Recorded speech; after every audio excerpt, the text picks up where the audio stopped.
राधा एक सरल सी गृहिणी थी, लेकिन घर संभालते संभालते वह थोड़ा कठोर स्वभाव की हो गई थी। उसका बेटा रोहन अभी अभी नौकरी पर लगा था और कुछ महीने पहले ही उसकी शादी सिया से हुई थी, एक पढ़ी लिखी समझदार और शांत स्वभाव की लड़की। शादी के शुरू के दिनों में सब ठीक था, लेकिन धीरे धीरे छोटी छोटी बातें बड़ी होने लगी। राधा को लगता था कि सिया घर के कामों में उतनी तेज नहीं है, और सिया को लगता था कि सास उसकी हर बात में कमी निकालती है। दोनों एक दूसरे से प्यार भी करती थीं, पर अहंकार और गलतफहमियां उनके बीच दीवारें खड़ी कर रही थीं। सुबह का वक्त था, खिड़की के पास से हल्की हवा आ रही थी। राधा चाय बना रही थी और सिया रसोई में आई। माँ जी, मैं मदद कर दूं? सिया ने धीरे से पूछा। राधा ने जवाब दिया, नहीं तुम रहने दो, वैसे भी तुम्हें जल्दी होती है ऑफिस की। सिया चुपचाप पीछे हट गई, मगर उसके मन में एक टीस रह गई।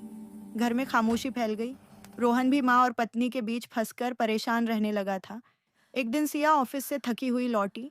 जैसे ही घर में दाखिल हुई, उसने देखा राधा खिड़की के पास बैठी रो रही थी। सिया घबरा गई। माँ जी, क्या हुआ? राधा ने आंसू पोंछे। कुछ नहीं, बस ऐसे ही। लेकिन सिया ने उनका हाथ पकड़ लिया। दे नहीं माँ जी, बताइए आप रो क्यों रही हैं?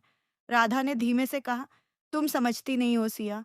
जितना तुम कोशिश करती हो, उससे ज्यादा मैं तुम पर सख्ती कर देती हूँ। मुझे डर लगता है, कहीं मैं रोहन से दूर ना हो जाऊं। जब तुम आई, लगा जैसे मेरा बेटा मुझसे छिन गया। सिया की आंखें भर आईं। माँ जी, कोई किसी को छीन नहीं रहा। आप रोहन की माँ हैं, और मेरी भी। मुझे आपको खोने का डर लगता है, इसलिए मैं कोशिश करती रहती हूँ कि आप मुझसे खुश रहें। दोनों एक पल के लिए खामोश रहीं। फिर सिया ने आगे बढ़कर राधा को गले लगा लिया। अगली सुबह राधा ने 2 कप चाय बनाई, एक अपने लिए, एक सिया के लिए। वह पहली बार खुद सिया को आवाज लगाती है। सिया, आओ ना, खिड़की के पास चाय पीते हैं। सिया मुस्कुराते हुए आई और उनके पास बैठ गई। खिड़की से आती हवा, हल्की सी धूप और गर्म चाय, वातावरण में एक नई मिठास घुल गई। राधा बोली, मैं सख्त थी पर गलत नहीं, और तुम सही थी पर चुप रहती थी। अब दोनों बातें खत्म। चलो आज से नई शुरुआत करते हैं। सिया ने सिर हिलाया। हाँ माँ जी, आज से हम सिर्फ सास बहू नहीं, माँ बेटी हैं। दोनों हंस पड़ी। धीरे धीरे घर का माहौल बदलने लगा। राधा के चेहरे की कड़वाहट गायब हो गई, और सिया की चुप्पी। अब दोनों साथ बैठकर चाय पीती, टीवी देखती, बातें करती, और रोहन का घर फिर से खुशियों से भर गया।